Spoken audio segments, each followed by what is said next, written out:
Graça e paz, bom dia, boa tarde, boa noite.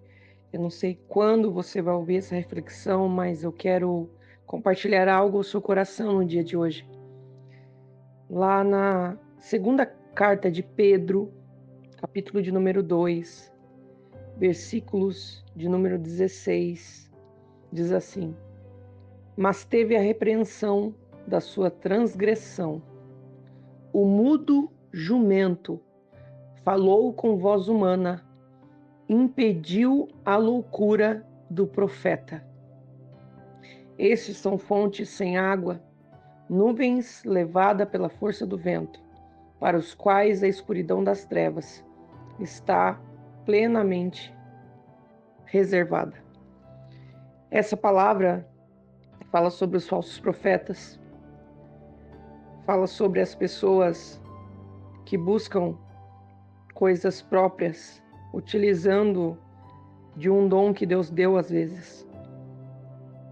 Eu digo às vezes porque nem todos que revelam provém de Deus. Existe um espírito de adivinhação que não provém do Senhor. Biblicamente falando, nós vemos isso no livro de Atos, capítulo 16, versículo 16 em diante, quando Paulo repreende o espírito de adivinhação que havia naquela mulher. E nesse texto que eu acabei de ler, está falando sobre Balaão, no versículo de número 15. Balaão foi considerado um falso profeta, porque ele amou o prêmio da injustiça, está escrito no versículo 15. E quando nós analisamos Balaão, tudo que ele falava acontecia de fato. Então, isso não é a evidência de um falso profeta. Mas o que evidencia um falso profeta é quando esse falso profeta começa a se engrandecer em si mesmo e utilizar de um dom que Deus dá para barganhar e ganhar coisas, dinheiro, fama, conquistar coisas próprias, e começa a usar isso como uma fonte de renda própria sobre a vida das pessoas. E eu estou falando isso com você hoje porque é muito forte. O versículo 16 vem dizer: mas teve a repreensão da sua transgressão, o mudo jumento, falando com voz humana, impediu a loucura do profeta. Deus, ele sempre vai fazer o possível e o impossível para que nós não venhamos nos perder nessa jornada de fé que ele propõe para a gente todos os dias.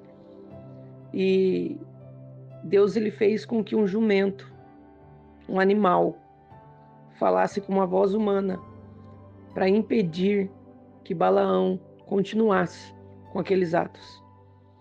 Porque o versículo 17 vem dizer que a condenação eterna das trevas estava reservada. Eu vejo repreensão, mas também vejo amor nesse texto. E eu queria te fazer olhar para isso dessa forma também. O Senhor, ele repreende porque ele nos ama tanto e ele não quer nos perder. Olha a que ponto Deus chega para tentar restaurar Balaão. Faz com que uma jumenta, um animal, um cavalo, qualquer coisa aí que você possa imaginar, faz com que um animal possa falar com uma voz humana. Isso não é um conto de fadas. Isso não é um conto folclórico que nem tem aqui no Brasil. Não, isso é real. Isso é real. É escrito pelo apóstolo Pedro, um homem que viu com seus olhos plenamente a ressurreição de Jesus Cristo. É ele que relata isso. Nós precisamos entender que existe um amor da parte de Deus, que ele fará o possível e o impossível para nos manter no caminho que ele deseja, da forma correta. E eu gostaria que você avaliasse isso hoje, os seus passos. Nós devemos analisar as nossas vidas todos os dias, não é só em Santa Ceia. Examine-se, pois, o homem em si mesmo, né? Então, coma do pão e beba do cálice. Acredito que tem que ser todos os dias. Todos os dias. Todos os dias. E quando nós estamos de frente às Escrituras, é inevitável nós avaliarmos as nossas condutas. Então, que você e eu venhamos, em nome de Jesus, nunca se esquecer de que a palavra de Deus é o nosso exemplo, é a boca de Deus falando conosco, e nós devemos, todos os dias, se alimentar desse pão e examinar os nossos próprios corações, para ver se nós estamos, de fato, fazendo, exercendo e vivendo de acordo à vontade de Deus. Porque Ele nos ama tanto que não deseja nos perder. E se for possível, Ele fará até um jumento, um animal, falar conosco, para que nós não venhamos nos perder. Que Deus te abençoe grandemente.